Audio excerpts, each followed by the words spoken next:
What is up there, Workforce? Chris here with Work to Game, and I wanted to talk a little bit about the fear of kind of being a new player and not knowing how to do something. A lot of times we put out guides like a fear of tanking or how to level an alternate class 1 to 17, and we tend to not think about what the experience is like for a truly new player. And a lot of our guides definitely apply, and we create playlists like the new player list, but when we talk about the new player experience, it is easy to forget just how overwhelming this world can be, and I wanted to talk a little bit about some of the resources that you can experience along the way. Now, the first thing is the game is very, very good about teaching you. I've started a character in Ul'dah, I've started a character in Limsa, and it starts you out here, and it kind of runs you across this platform, and you talk to different people, and they teach you how to move. You know, they teach you that it's WASD unless you change the way your keybinds work, and they teach you how a quest works and the importance of the different quest emblems.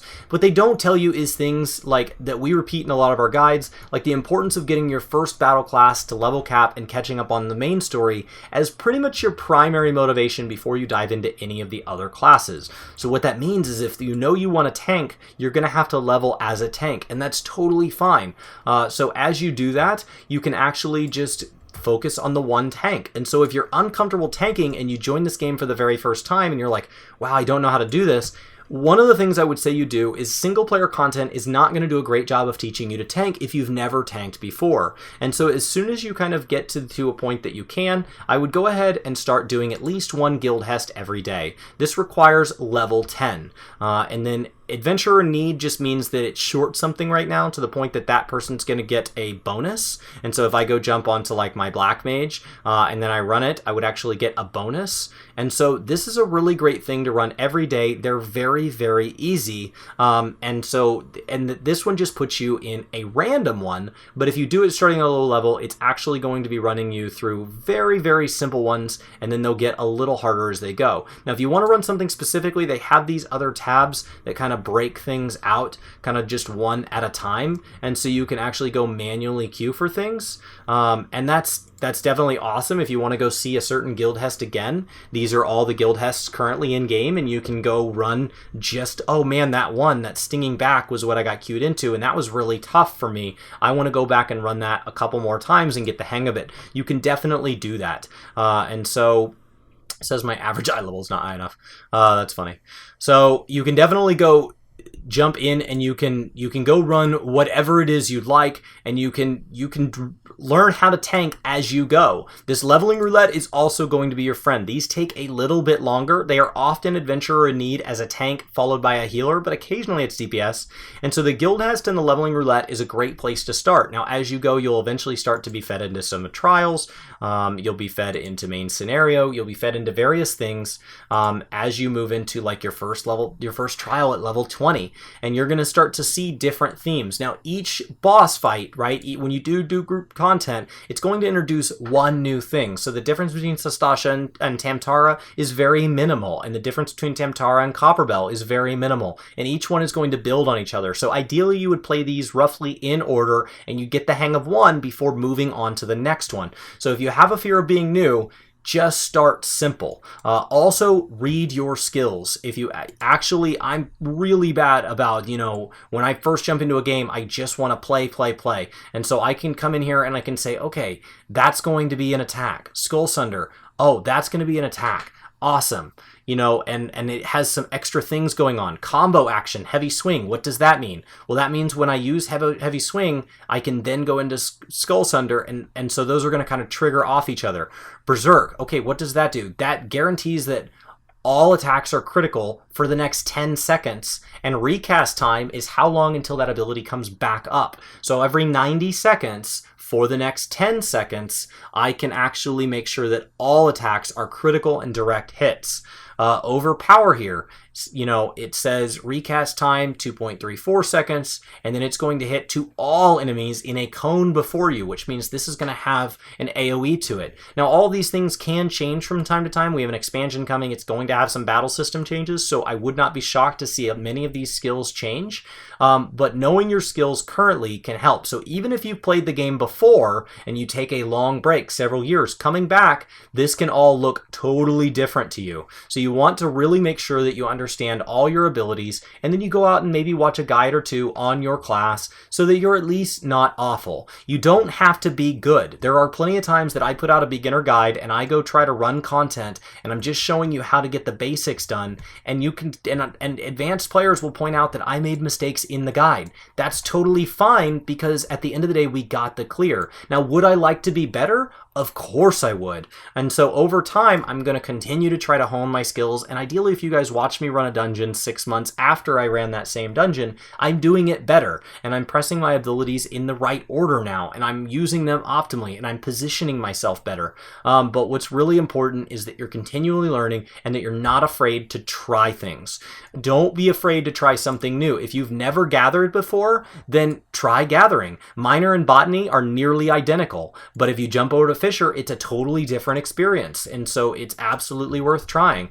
Palace of the Dead is a great way to get a taste of a class and then level it up, but I would recommend getting your first character all the way to cap from the get-go, because what I have seen is people run through the content and they get all the way up to level 40 or something like that, and then they tend to get bored and they go, wow, I never really got engaging with the community, and then they quit. So get that first class up. There's actually a experience buff for having a class higher than yours, so it's absolutely worth your time to do that, and then slowly push your way up. As a new player, the things I would tell you is you want to make sure you do MSQ, so that's this little symbol down here. Mine says to be continued because I'm caught up. You want to do that as soon as possible, and then you want to eat food that grants experience. So if I eat food real quick, you'll see that this food gives me 3% experience. If I go ahead and eat it twice, I can actually build it up to an hour to make it less likely that I kind of forget it. If you're in a free company, we have free company buffs. Ours are currently buffing our crafting and gathering experience, but you can ask for different ones. There's a bunch of different actions they can put on there, and then just get out there and try the content. Do not worry about being bad, because you can't start something and be an expert at it.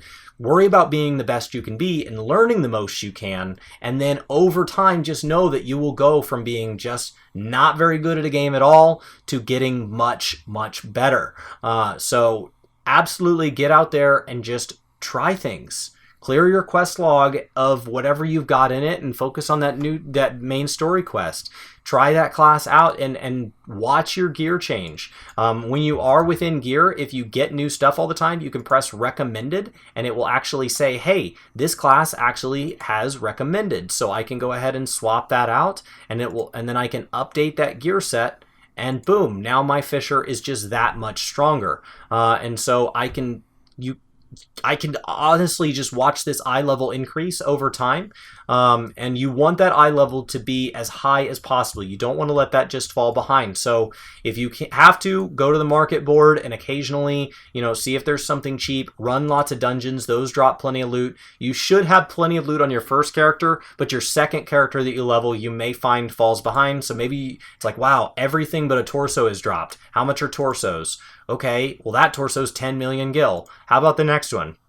Okay, 4.5 million gil. How about the next one? Surge Ponzo, 150,000. And you want to buy the best one you can afford. Something to keep in mind for new players is this says shop selling price 36,000. So 36,000 gil, I can buy this from a vendor. And this is actually selling for 49,000 for regular quality.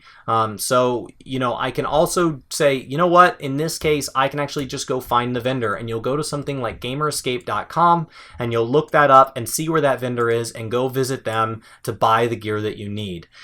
My name is Chris with Work to Game. I hope this just kind of helps just give you the confidence to try a new aspect of the game or try the game in general.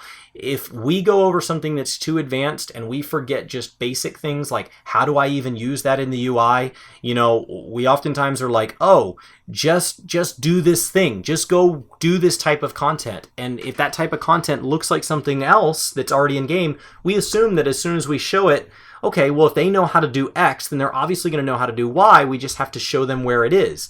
But if you're new to the game, you may not know that, and that's okay. I've been playing MMOs this year. As of this December, I will have been playing MMOs consistently, day in and day out, as a major hobby of mine for 15 years. And it wasn't like I wasn't playing similar games before that. And so concepts like, what is a DPS? What is a tank? What is a healer? These are all things that it's very easy for me to take for granted because I've been doing them for over a decade and they have changed very little in that time. But if you're brand new to a game, it's okay that you don't know those, and we can talk a little bit more about what your questions lie, and we can make guides for it, or we can point you to somebody that already has, or maybe your question is easy enough, we can just answer it right here in the comments. Thank you guys so much for watching. My name is Chris with Work to Game. Have a fantastic day, and I'll see you next time. Thanks for watching. YouTube has a pretty cool video waiting for you over here. Our latest vlog is down below. For those of you new, subscribe is over here, and all of our other contact info is just right below me here. Thanks for watching.